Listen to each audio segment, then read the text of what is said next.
Vous faites toujours la sourde oreille. Faites attention avec les informations que des personnes profitant de vos pouvoirs vous rapportent. Soit vous êtes mal informé, ou soit encore vous gérez le pays par arrogance. Ceci nous amène à avertir les hommes de pouvoir. Tous ceux qui suivent l'actualité savent que quelque chose mijote à partir des réseaux sociaux. Les jeunes manquent de tout. Ce manque a mis en eux une colère grandissante que d'autres parmi les jouisseurs de la République considèrent comme des discours de haine. Je réitère enfin ma position pour le changement par les urnes et non par les falsifications des procès-verbaux. Mesdames et messieurs, bienvenue sur 237 au quotidien, la chaîne qui vous plonge au cœur de l'actualité camerounaise et africaine, minute par minute. Alors si vous voulez tout savoir avant tout le monde, abonnez-vous dès maintenant, cliquez sur la cloche de notification pour ne rien manquer et surtout, likez, commentez et partagez. Merci. Cette fois-ci, je m'adresse à nos dirigeants, ceux qui détiennent les rênes du pouvoir. Chers concitoyens administrateurs publics et militaires, je tiens à vous exhorter à travers ces paroles et je vous prie de bien vouloir prendre en considération toutes les vérités qui vous viennent de vos compatriotes qui ont une vision différente de la vôtre. Parfois, les experts en question de sécurité vous interpellent, les analystes politiques, les journalistes, y compris les religieux comme nous, mais vous faites toujours la sourde oreille. Faites attention avec les informations que des personnes profitant de vos pouvoirs vous rapportent. Ne suivez pas leur flatterie. Vous êtes responsable de toute une nation et non d'une partie de la nation. Une société mal informée est toujours vouée à l'échec. L'élection du 12 octobre 2025 ne se limite pas seulement à une simple élection présidentielle. Elle est en même temps un référendum entre le oui et le non au changement du régime. Un régime qui perdure trop dans la mauvaise gestion des cités, où les injustices, les abus de pouvoir et la médiocrité ne laissent personne indifférent. Vous comprenez donc tout de suite que soit vous êtes mal informé, ou soit encore vous gérez le pays par arrogance, jusqu'à ce que vous soyez surpris par cette élection présidentielle. La cause de ma prise de parole aujourd'hui est par rapport aux inquiétudes des uns et des autres au lendemain des résultats des élections. Nous constatons de différentes menaces dans le sens à appeler aux désobéissances civiques et à inciter aux rébellions. Ceci nous amène à avertir les hommes de pouvoir.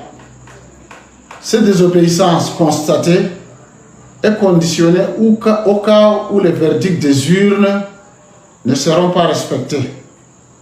Tous ceux qui suivent l'actualité savent que quelque chose mijote à partir des réseaux sociaux. Nous ne nous reconnaissons pas dans ce nouveau Cameroun qui se dessine par les menaces et la barbarie à cause de l'arrogance de certaines hautes personnalités d'État. Nous, en tant que religieux, il est de notre devoir de vous proposer des solutions. Et il est de votre devoir d'écouter et de faire la paix.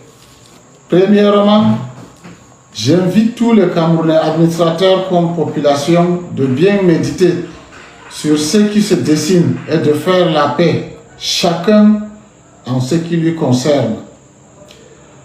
La vie chère que la jeunesse connaisse aujourd'hui ne leur laisse pas le choix de ne pas adhérer à toute forme de violence. Les jeunes manquent de tout. Ce manque a mis en eux une colère grandissante que d'autres parmi les jouisseurs de la République considèrent comme des discours de haine. L'arrogance n'amène pas la paix.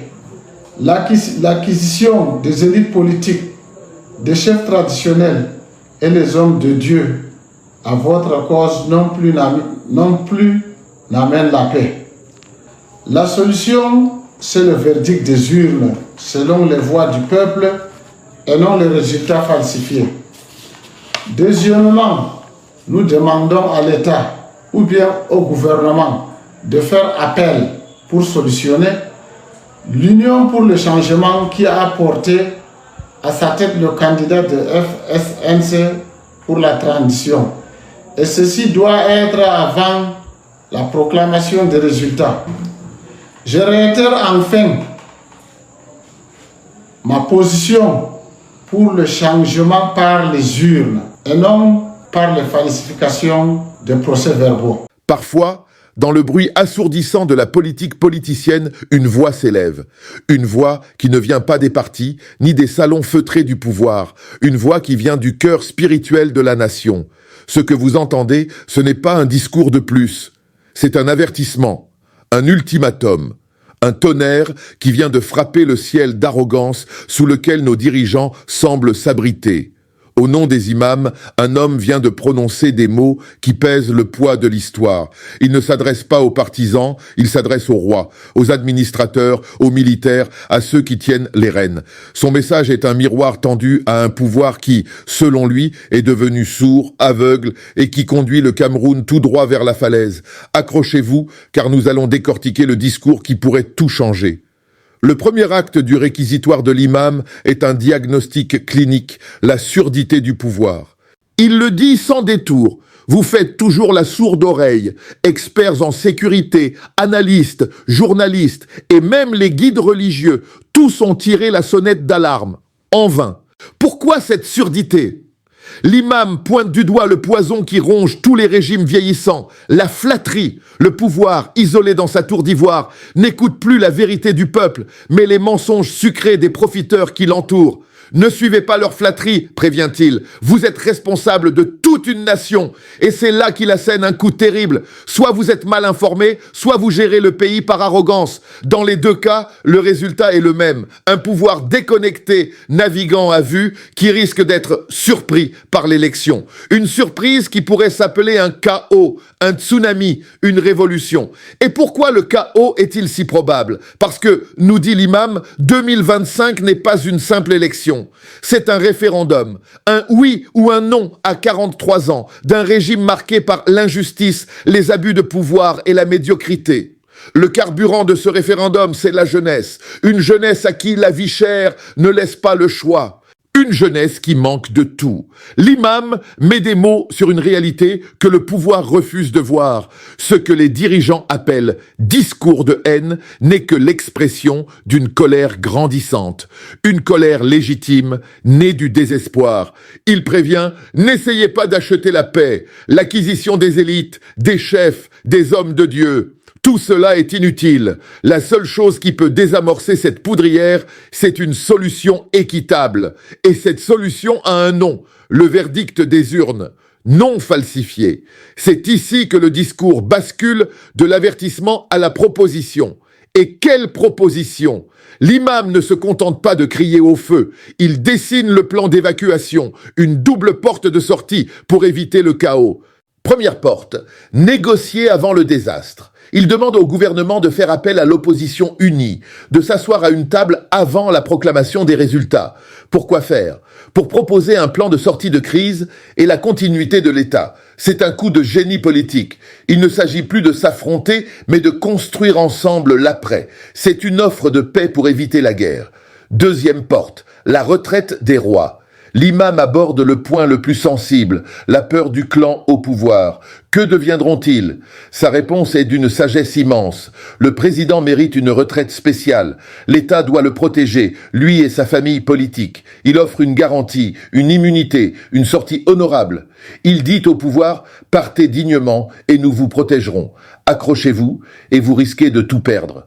Ce discours n'est pas une menace, c'est une prophétie. La prophétie d'un chaos annoncé si le verdict des urnes est volé. La prophétie d'une division nationale si l'arrogance continue de régner. Mais c'est aussi la prophétie d'une paix possible, d'une transition réussie, d'un Cameroun qui peut continuer à pas sûr, sans rancœur ni sécession. Aujourd'hui, les dirigeants du Cameroun ne sont plus face à une opposition politique. Ils sont face à leur propre conscience, incarnée par la voix de ce guide religieux. Ils sont face à un choix historique, le plus important de leur vie. Le choix entre une fin de règne dans le chaos et la honte ou une sortie par la grande porte en acceptant la volonté du peuple et en sauvant la nation du précipice. L'imam a montré le chemin. Le pouvoir choisira-t-il de l'emprunter ou de mener le Cameroun à la falaise? L'histoire et Dieu les regardent.